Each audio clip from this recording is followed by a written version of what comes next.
Hi, this is Steve Ginsberg. Thanks for joining this webinar. We're going to be discussing what to do when you are first pulled over. What to do once you notice that you're being pulled over.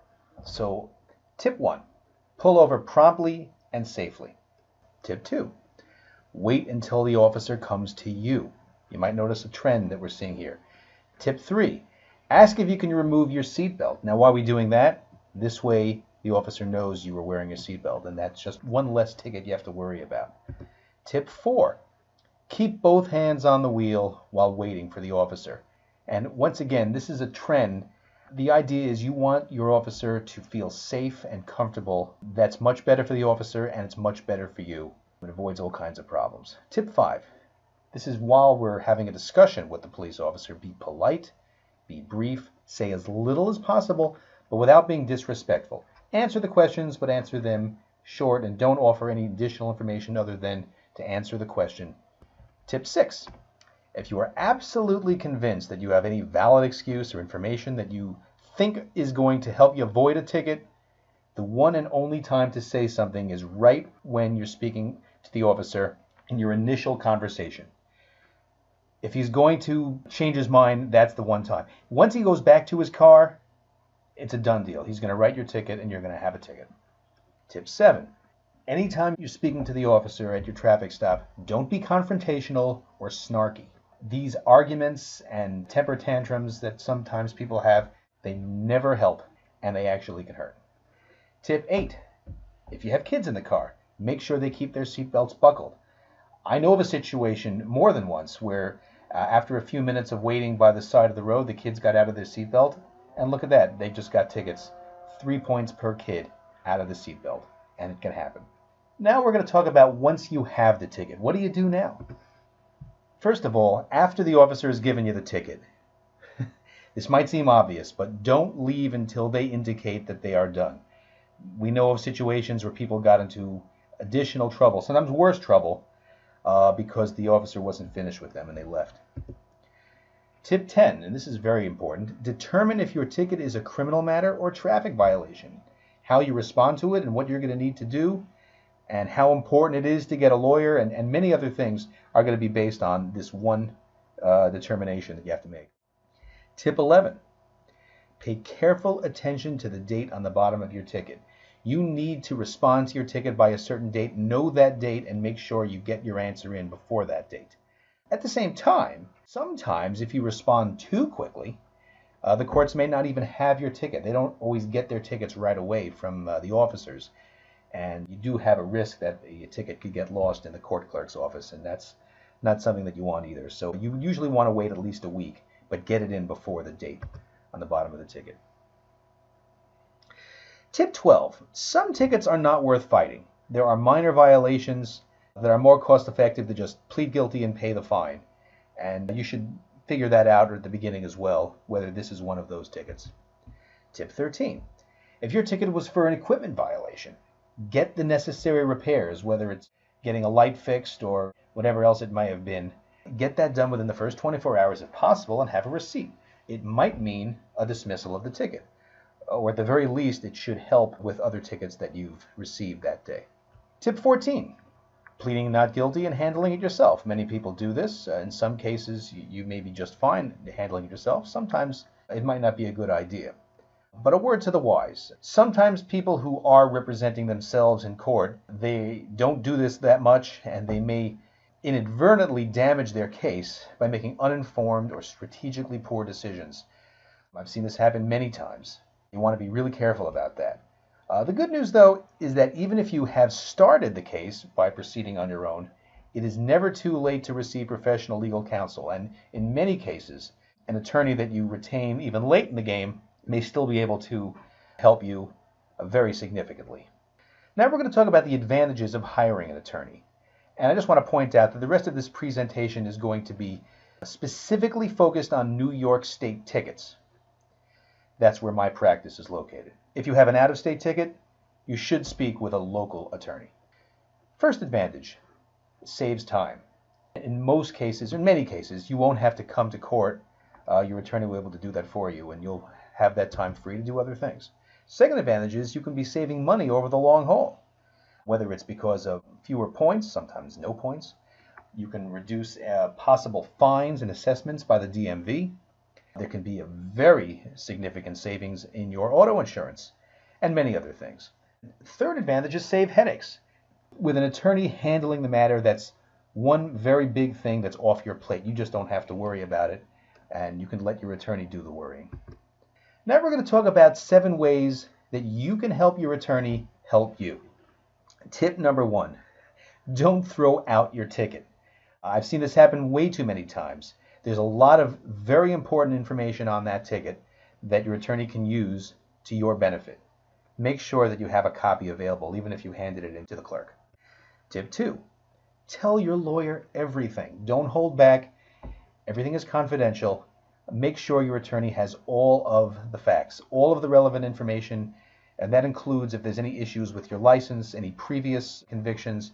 Your lawyer has to know the whole story in order to help you with your circumstances. Tip 3, make sure your attorney can communicate with you promptly. Make sure that you have your current contact information, and if they call you, please call them back. There could be very important, timely, and sensitive issues that have to be discussed, and there could be some serious consequences if your attorney can't reach you. If you're going to be away on vacation or not available for some reason, please make sure to tell your attorney in advance and have a contingency plan in place for what to do if there is a need to contact someone. Tip 4, if anything relevant to the ticket or your case or your license shows up in the mail from the police, from the courts, or from the DMV, please inform your lawyer immediately. Do not assume that your lawyer already knows about it.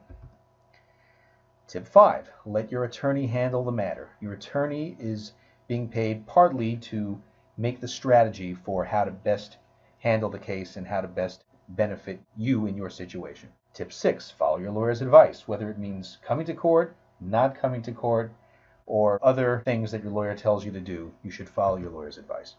Tip 7, this is one of the most important things. Pay your fines promptly. There are serious consequences for not paying your fine. I have seen really, really great deals, very beneficial results get squandered and lost because a fine was not paid when it was supposed to be. Now we're going to talk about some things to do after you resolve your ticket. Tip 1, take a defensive driver course. They're very easy to take, they're inexpensive, and there are many benefits for you.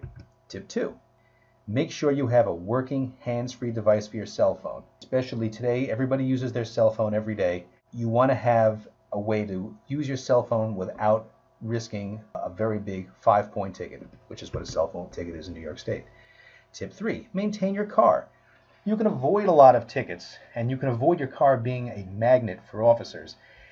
If your lights are working properly, your muffler is working, you keep your license plate clear of mud and dirt and snow and other obstacles, keep your car working properly.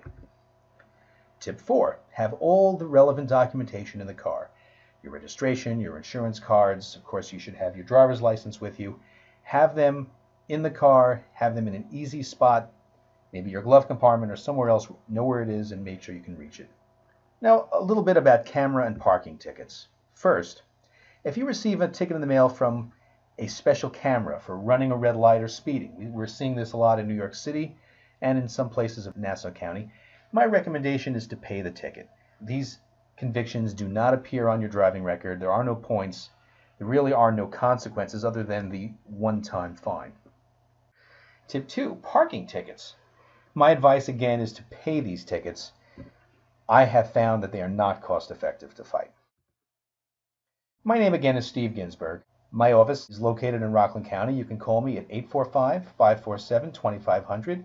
I'll be happy to discuss your ticket with no obligations whatsoever and no charge to review your ticket. Now, let's take a look at some questions that we've been getting during this webinar. Here's a question from Rich. How do I know if my ticket is a traffic ticket or a criminal matter? Something I mentioned before.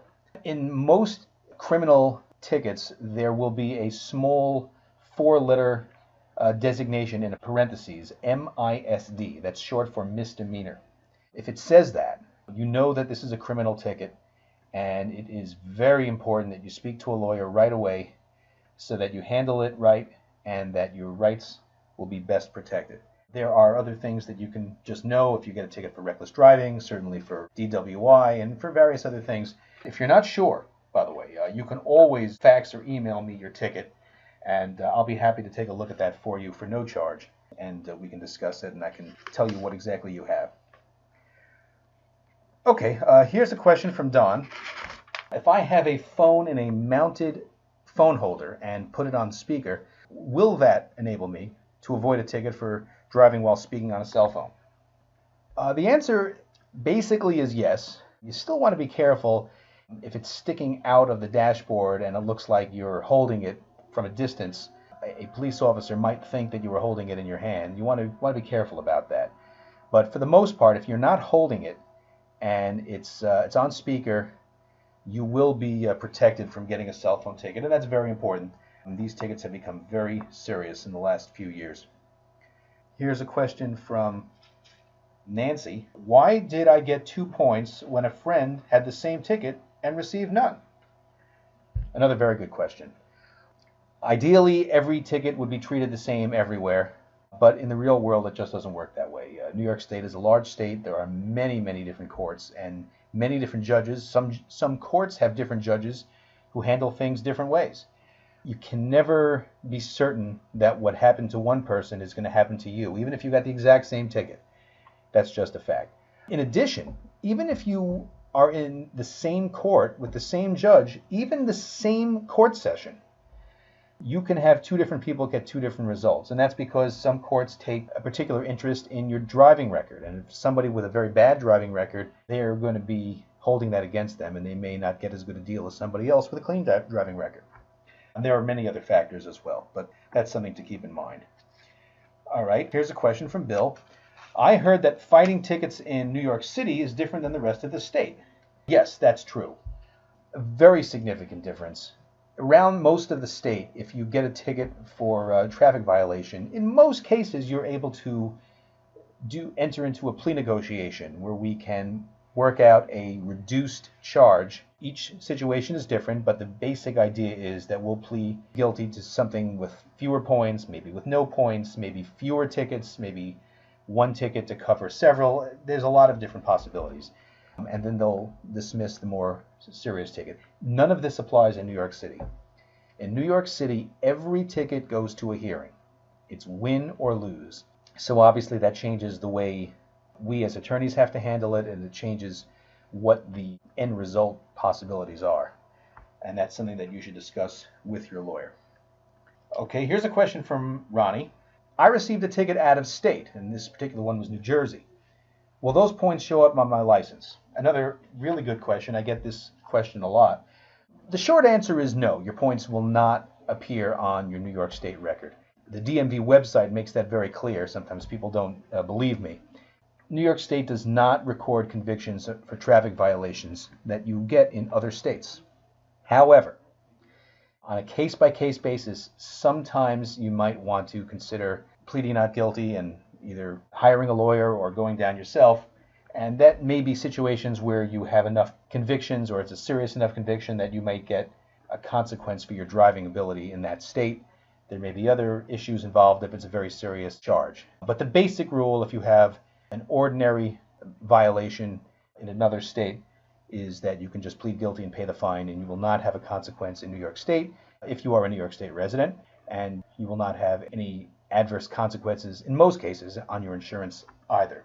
Just as a parenthetical, New York State has a compact with both the Canadian provinces of Ontario and Quebec, so if you've got tickets there, none of this applies. You actually should try to deal with those fully and vigorously, because those convictions would appear on your New York State license, oddly enough. Okay, somebody wants to know whether I can give a few examples of having saved somebody's license or saved them a lot of money. Yeah, there's many different ways that that's happened. I can give you a few examples. We've had a couple of situations where somebody driving a lot of people, it's usually a van with a lot of kids, there could be 10 to 12 kids in the car if nobody was wearing their seatbelts. 3 points per kid. It doesn't take long to add up to 11 points, particularly when you consider that they usually got pulled over for speeding. So that was, maybe 4 or 6 points right there, and then a few kids out of seatbelts, we could be talking about upwards of 20 points. And we've been able to, almost without exception, save their license. We also have situations where there's very high speed, somebody going 90 or above, and being able to save their license there is something that we've done many times. I've even had a couple of situations with exceptionally high speeds we're able to keep someone from going to jail.